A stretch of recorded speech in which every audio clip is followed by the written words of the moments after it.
Hi everyone, I'm Airier, and today we're going to be looking at episode 4 of Dingo Doodles' Fool's Gold campaign. This is the long-running D&D story that she's been doing that, well, I know it's long-running because I've just seen episode, 16 come out, and she's been doing tons of episodes in between them. That said, I'm on episode 4, and Snips is amazing. Everyone is so far amazing. If the Halloween spooping unnumbered episode is anything to go by, the sheer assault between Snips and Airier, and I might be butchering her name, because it's me and I do that regardless for everyone. Yeah. It's a miracle I kind of pronounced my own name right. I mean, it's definitely Airier. Considering there's been times I've actually done that unironically. Yeah. So I'm just going to jump right in and see where this is going.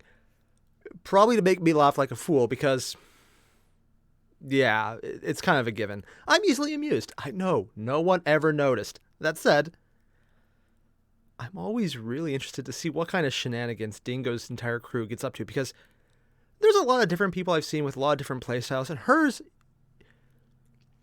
she does a lot of the most lore-compliant shenanigans of this is a thing, but what's a way we can, in-game, without an act of God, make this happen in our favor? And it usually turns out with someone voodoo choking out a Trask. I'm sorry, I'm still stuck on that. That is... gameplay mechanic compliant way to deal with an undealable threat. As long as you don't think about it too hard. Also, just... I'm geeking out. I realize I'm geeking out. I just want to see what's coming next. And so we're just going to jump right in. If you haven't already, link below. You already pressed it? Great, because it'd be really weird if you were watching someone taking a reaction and review of it without watching it in advance because you've already pressed the button, you already watched it a dozen times. Because, Dingo's awesome. You hit it? Great. Let's get started. Unless you didn't. I'll give you a second. I lied. I'm not giving you a second. I'm hyper today. I don't know why. Is Arena a JoJo reference? Really? I guess. Wait, seriously? So no one in the group except Arena's player has watched JoJo, so the entire campaign we didn't. Oh my gosh, she is a JoJo reference? But now we do. So yes, thank you, Internet. Though what was she a reference JoJo to? Reference is just a small sliver of who Arena is, as I'll explain in the other videos. How is a magical girl a JoJo reference? Let's move on. What is she? Also, I suggest now I need to know, what is she a reference the to? previous Oh god, I part feel like 3 I'm lacking video, JoJo knowledge. just so you know what's going on, since it's been 3 months. Dude. Anyway, we're in Kinora's interrogation room. Was the bully a where JoJo just an excuse to got use? away. It was probably an excuse to That use JoJo leaves scenes. Gothy, Jawbone, Jack, some dead guards, and Sips, whose curse just grew to 35%.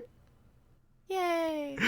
Okay, God, don't they even have him don't shaking worry. at screen. I'm gonna go out with Jawbone and see if I can find her. She couldn't have gone far, so just stay here and don't kill Jack. Don't kill the archaeologist, please. Yeah, I'd like to second that. I think it's best Is that if a you don't Texan talk. accent? Gothy then heads out on Jawbone to search for Kinora, That is still cool. leaving Sips with Jack. Jack's dead. Yeah. Now Is he gonna Sips, punch him yet? I know this looks bad. You I should know probably you stop did talking manage for your to own safety. Finally get a chance to take revenge on your mortal enemy and kind of sort of let her get away. But look on the bright side. I mean, we're alive and the guards are dead. So really, I mean... He's gonna Oh, just thank God punch he's you gone. out, isn't he? Or he just I is gonna need to leave. Change my pants. Sips walks out of City He's- Hall where he was being God. kept. And he's just pissed. I never would have guessed. Frickin' Ooh, God. nice walking animation. hands and Sips. And we see our other player, What? Gorthan, our crystal golem. That. Oh, Gorthan. Where Why was are he? you covered in blood? Yeah, why is Well, you know what? I don't want to know. You wouldn't happen to have seen a crazy lady with 9 severed hands and with the face of a bitch walk by, would you? They're still doing the ducking Gorthan thing. laughs. Wait, you lost Kinora? Wow, you must feel like garbage. How do you I know mean, Kinora? You really had And like wow. one chance, and you let her get away. Woof. Okay, now I know this player wasn't trying to Dick? piss off Sips, but on this particular day where everything's not going really great, he just snaps. In my head, I'm like, am I doing this? Man, oh man, you're never gonna get a chance like that again. Oh yeah, I'm doing this. Oh Sips god. slaps Gorthan right across the face. Ooh. Now, player drama is nothing special for a normal player. What? But Sips is not a normal player. Why? As Felix asks, did you just slap Gorthan across the face with your cursed hand?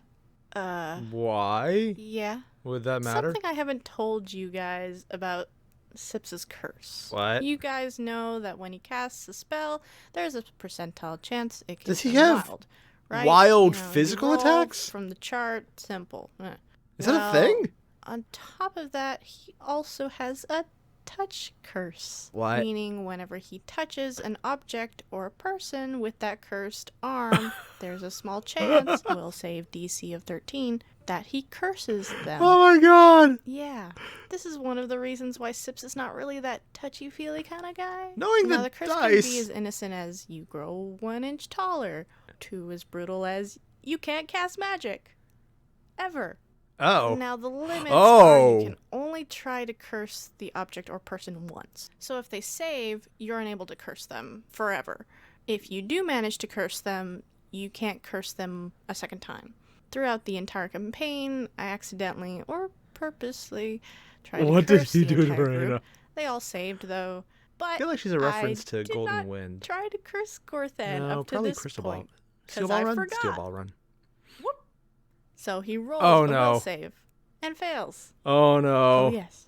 I take out my curse chart. Yes, I have another chart. And roll to see what curse he How many gets. charts? Then I see it. Oh, no. What? Sliding the chart over to Felix, he reads it. What? Oh, no. Even And pulls out the monster manual. what? Everyone around the table is quiet. I think the thing you guys should know by now is the Fool's Gold Monster? campaign is a gift that just keeps I giving. This is like freaking Gorthan, Sam you dice, feel man. Sips slap you across the face. No harm comes to you, Oh. since you're a crystal golem being Yeah. slapped by soft crocodile monkey hands. Yeah, you probably want to Yeah, check I'm your hands, moisturized. Sips. But you feel a strange sensation What? run through your whole body as you become stretched, pulled, and transformed temporarily 1d4 hours into a Gorthan-sized What's a Gorthan? Yurthat. Oh, that's the guy. This. Ah. What? Whoops. Sips just stares at Gorthan. You're Gorthan's the Yurthan? character? I- Yurthian? I'm not dealing with this. And he walks Well, he won't be able to look at away. you. I'm having a day. We'll get Oh back my to that God. later. He's just gonna Sips fly sees away. Arena, and with her is the giant mech dragon. Are they gonna have a just fly-off? Casually in the middle of town. Then we got Sneeze. If you haven't seen the Halloween one-off video, I strongly suggest It was if awesome. you want to know more about Sneeze. But the lowdown is he sips his buddy, his number one, and he can't talk because he's got no tongue. But what? Technically, is- he can still make Alright, odd let's noises. Move on. Also with her is an NPC from Alchemist Quarry, Abby. An adorable red panda who's not only Panda! a sweetheart and a gentle soul, but also a great massage therapist. You think who with can claws that knock wouldn't you work the out? F out while dislocating your joints. Adorable. Everybody in the group adores her, even Sips. Who's that one in the But corner? not really today, though. Why is she here? What?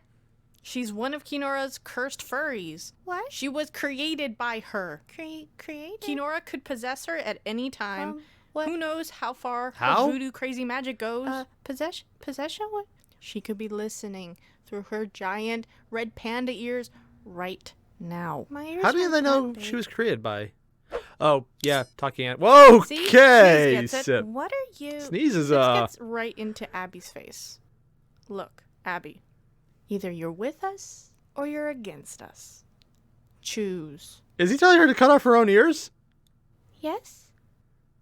Okay, that sounds like possession talk to me. Whoa, whoa, whoa. Did he just randomly pull out Rasengan? Abby's been nothing but nice to us since we got How here. many nice She's a does he delicate flower, have? and I love her. I will not stand by while you threaten this perfect creature that... Where did she go? She ran from the Just knife behind wielder. Arena, we hear the giant mech dragon start up and take off. While we were too distracted arguing with each other, Abby became possessed by Kinora and steals our giant metallic death machine. Snips was right.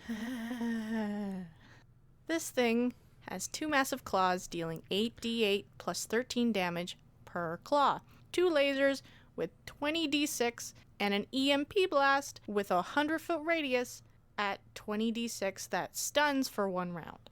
And before you ask, why? Yes, we used this against the Trask, and no, it didn't really help as much as we wanted. So now this death machine is being piloted by a Kinora-possessed red panda. Oh no, this is good. This is really, really good. He still has the So knife. Kinora thinks she got away with this instrument of destruction without a hitch, till Felix and the other players remembered one thing. They're still on board? Excuse me. What do you think you're doing? What? Our other player, Julian, Spell Scale, was also on the dragon, doing maintenance. Now, Julian is our calm, collected, and well-knowledgeable character. Oh. He's mostly known in our group as the Crafter. He knows knowledge robotics, so naturally, he's the guy. There's robotics in D&D? Fixes our stuff. Yeah, sure, why not? Well, I'm afraid it's too late, old man. This dragon is mine now. Your dragon. Why, yes, I'm the one driving it. That usually means very little. Julian pulls out a small remote. You may be driving it, but I own it.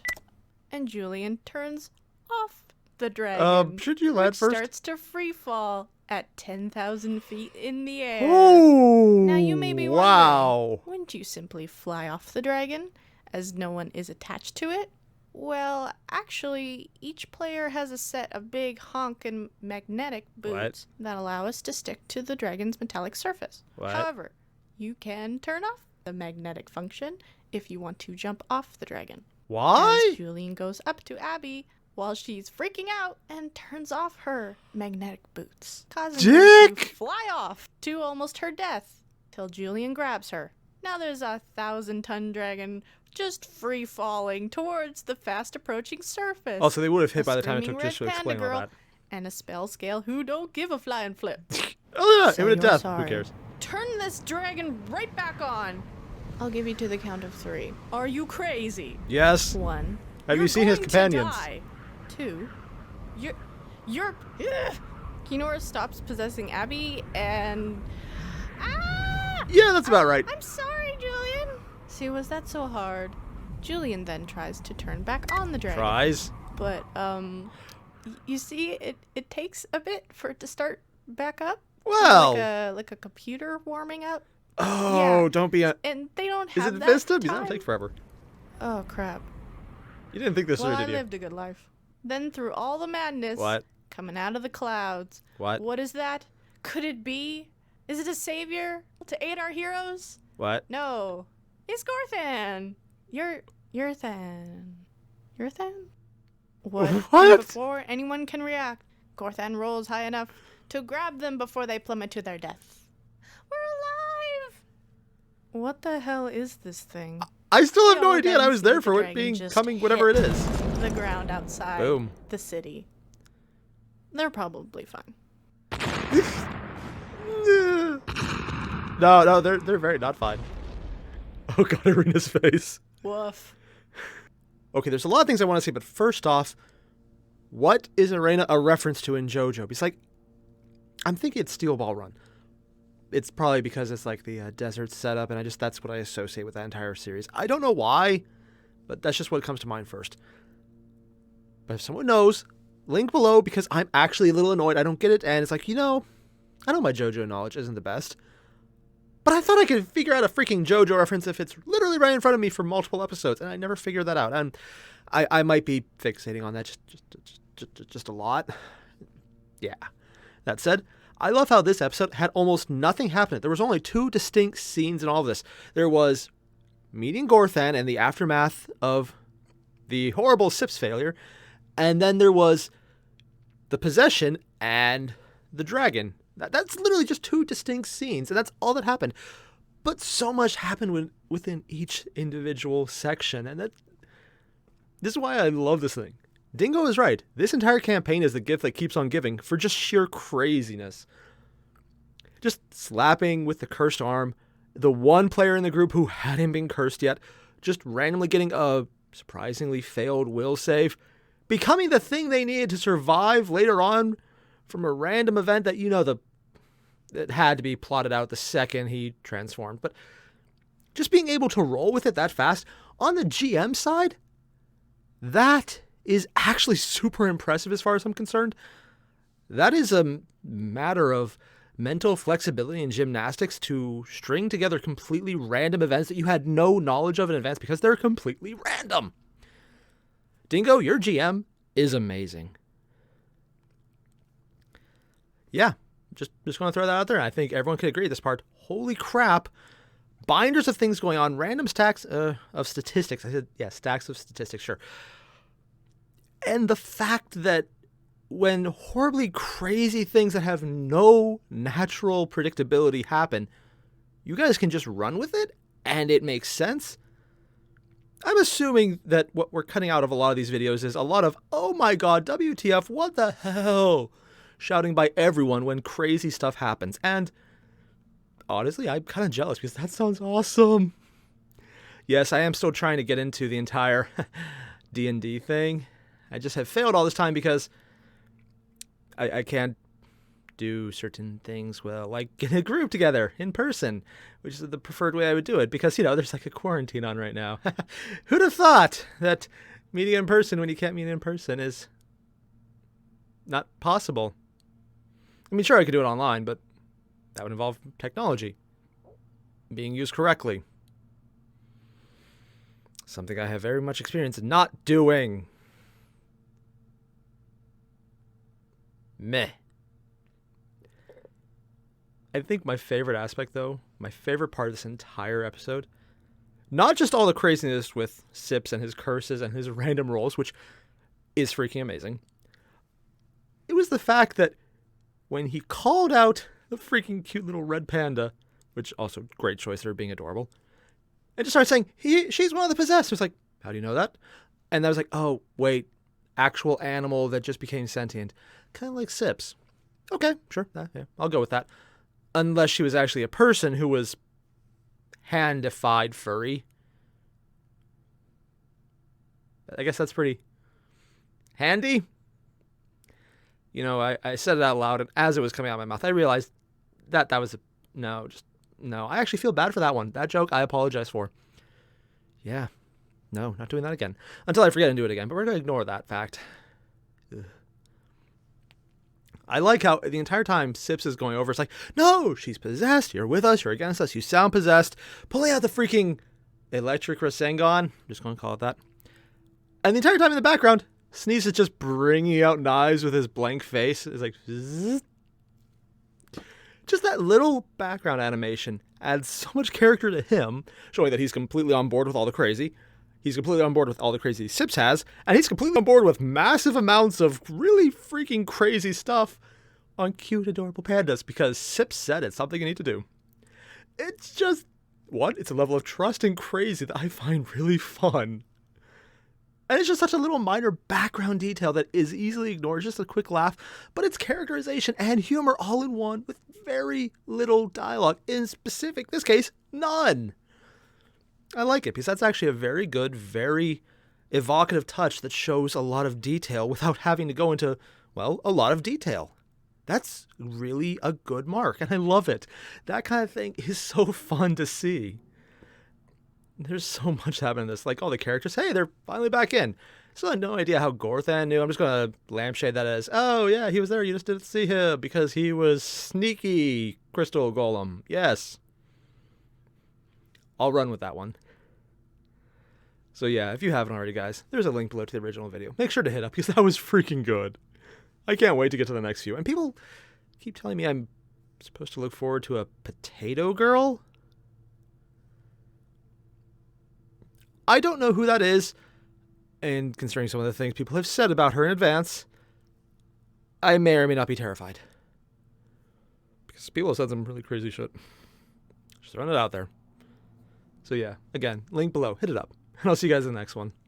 Adios.